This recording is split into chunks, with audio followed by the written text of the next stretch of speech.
અમદાવાદ શહેરના Gujarat university police station વિસ્તારમાં PSI દ્વારા જ એક વ્યક્તિને માર મારવામાં આવ્યો હતો। એક ઘટનાને લઈને કોંગ્રેસ નેતા જિગ્નેશ મેવાણીએ વિરોધ નોંધાવ્યો છે અને વિડીયોના માધ્યમથી સરકાર પર કટાક્ષ વ્યક્ત કરતા આકરા પ્રહારો કર્યા છે। છેલ્લા 2 દિવસથી તમે સોશિયલ મીડિયામાં કદાચ એક વિડીયો જોયો છે।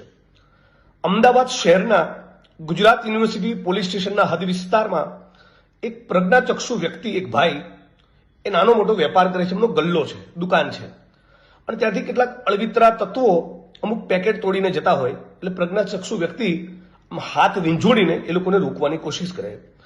કદાચ આવી કોઈ ઘટનામાં એક ગ્રામ્ય અમદાવાદ ગ્રામ્ય વિસ્તારના એક મહિલા પીએસઆઈ એકથી વધારે મીડિયાની ચેનલો સમક્ષ આ પ્રજ્ઞાચક્ષુ વ્યક્તિ જણાવે છે કે મહિલા પોલીસ કર્મીએ ગુજરાત યુનિવર્સિટી પોલીસ સ્ટેશનની અંદર લઈ જઈ મને ઢોર માર માર્યો છે।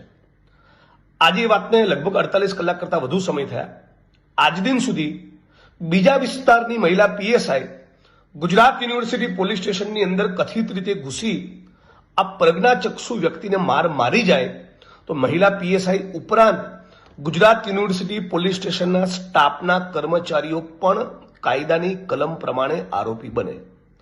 મુદ્દા નંબર 2 હત્તે છે કે આ બેન ટણીવાળા ટોન સાથે, માફીના ભાવ સાથે નહીં, જેને ટણી કરતા હોય એવા ટોન સાથે આ પ્રજ્ઞાચક્ષુ વ્યક્તિના ઘરમાં ઘૂસીને એને કહે છે કે જે થયું ભૂલી જાઓ, પતાવટ કરી દો, વાર્તા પૂરી કરો।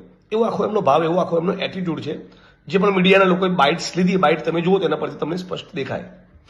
હવે સવાલ એ છે કે કદાચ કાલે ઉઠીને આ પ્રજ્ઞાચક્ષુ વ્યક્તિ એ પોતાની કોઈ લાચારીના કારણે કે ગરીબ માણસ છે, સામાન્ય વ્યક્તિ છે, પોલીસ સામે ક્યાં બાથ ભીડવી એવી લાગણીના કારણે કદાચ કોમ્પ્રોમાઇઝ કરી લે।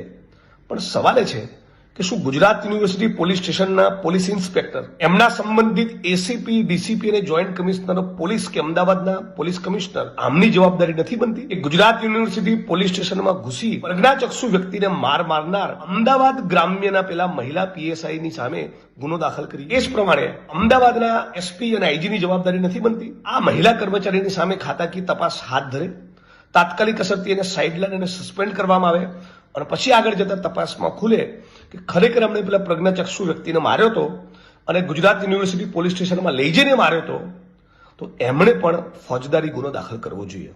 હું આશા રાખું છું કે મીડિયા અને અમારા જેવા વિપક્ષના માણસો આ મુદ્દે થોડુંક બોલવાનું શરૂ કરે, આના વિડીયોઝ વાયરલ થાય, એના પછી પોલીસ હરકતમાં આવે એ ઠીક નથી।